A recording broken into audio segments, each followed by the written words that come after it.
They don't start by controlling you. They start by studying you. Before a manipulator ever makes a move, they're watching how you respond to pressure, how quickly you apologize, whether you'll defend a boundary or quietly let it collapse. Most people never realize they're being tested. They think they're just having normal conversations, building trust, being kind. But to someone fluent in influence, every interaction is an assessment. And by the time you notice what's happening, they already know exactly how to move you. We're taught that manipulation is dramatic: lies, threats, obvious coercion. So when someone is polite, when they compliment you, when they seem genuinely interested in your life, it doesn't feel like danger. It feels like connection. And that's precisely the problem. Real manipulation doesn't announce itself. It begins in the ordinary moments, the small exchanges that seem too insignificant to matter. A question that feels slightly too personal. A favor that makes you feel slightly obligated. A comment that makes you question something you were certain about 5 minutes ago.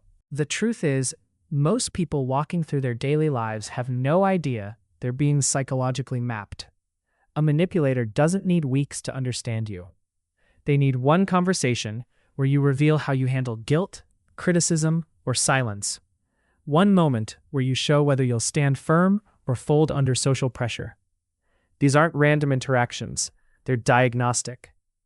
And once someone understands your psychological architecture, they can navigate it with precision. The boundary probe. The first test is always about limits. A manipulator will make a small request that slightly crosses a normal boundary. Then watch how you respond. It might be asking for something personal too early in a relationship. It might be showing up unannounced. It might be a comment that's just inappropriate enough to be noticeable, but not quite offensive enough to warrant confrontation. What they're measuring isn't whether you comply, it's whether you hesitate before saying no, whether you apologize when you decline, whether you justify your boundaries or state them plainly. When someone agrees to a small boundary violation, they've communicated something crucial. Their discomfort threshold is negotiable. Their need for social harmony outweighs their need for personal space. And this information becomes the foundation for every interaction that follows.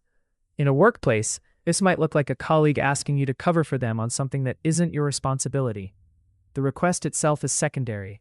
What matters is whether you say yes to preserve peace or whether you can say no without guilt. The emotional volatility test. The second assessment involves destabilization. A manipulator will subtly shift between warmth and coldness, approval and withdrawal, to see how you react to inconsistency. One day they're your closest ally, praising your work, making you feel valued. The next, they're distant, critical, or inexplicably irritated. They're not being moody, they're experimenting. What they want to know is whether you'll chase their approval, whether you'll adjust your behavior to win back their warmth, whether you become anxious when their emotional temperature drops. This works because human beings are pattern-seeking creatures.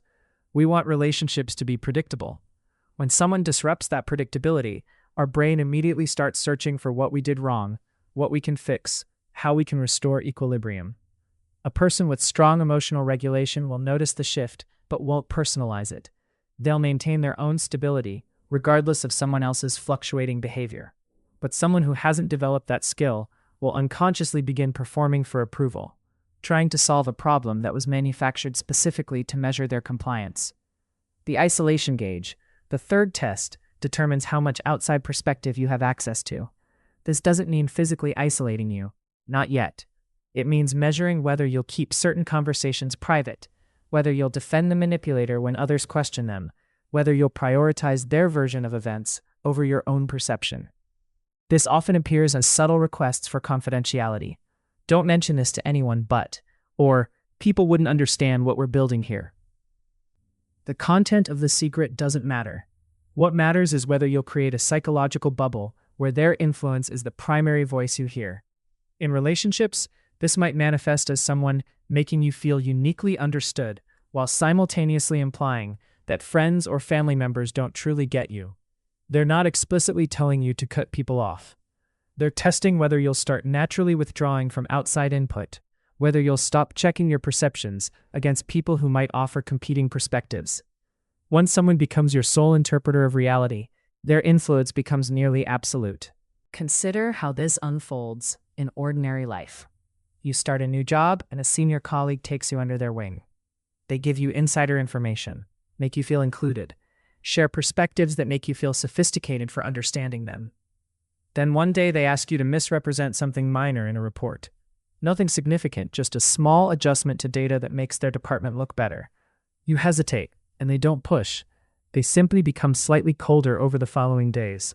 Without realizing it, you've been tested on your willingness to compromise standards and your fear of losing their approval. Or imagine someone you're dating who early on asks to borrow something valuable. When you're reluctant, they immediately back off and say they understand completely, but there's a subtle shift in their warmth. Later, they mention how most people in their life let them down, how rare it is to find someone truly generous. They haven't asked again. They don't need to. They've already measured your guilt response and your desire to prove you're different from the others who disappointed them. Recognition is the first defense.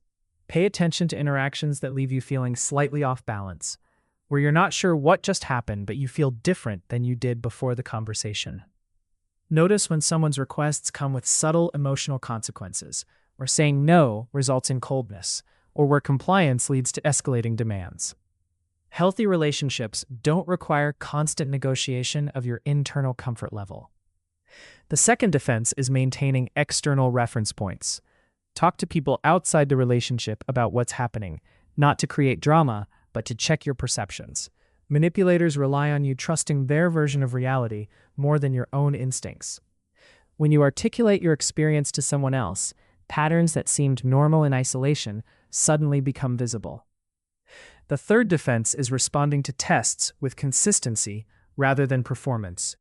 When someone probes a boundary, simply maintain it without apology or justification. When someone creates emotional volatility, don't chase their approval. Remain steady. When someone requests unusual confidentiality, ask yourself why this information needs to be kept from people who have your best interests in mind. Here's what changes everything. These tests only work when you don't know they're happening. The moment you recognize the pattern, it loses most of its power. A boundary probe becomes just a request you can decline. Emotional volatility becomes someone else's pattern that has nothing to do with your worth. Isolation attempts become obvious enough that you can choose connection instead. Manipulators succeed because they're operating consciously while their targets are operating automatically. They're thinking strategically while you're responding authentically. But awareness creates symmetry. Once you understand that certain interactions are designed to extract information about your psychological vulnerabilities, you stop providing that information freely. You can be kind without being compliant. You can be open without being unguarded. You can engage without being studied. The tests will still come, but now you'll recognize them for what they are, and recognition changes everything.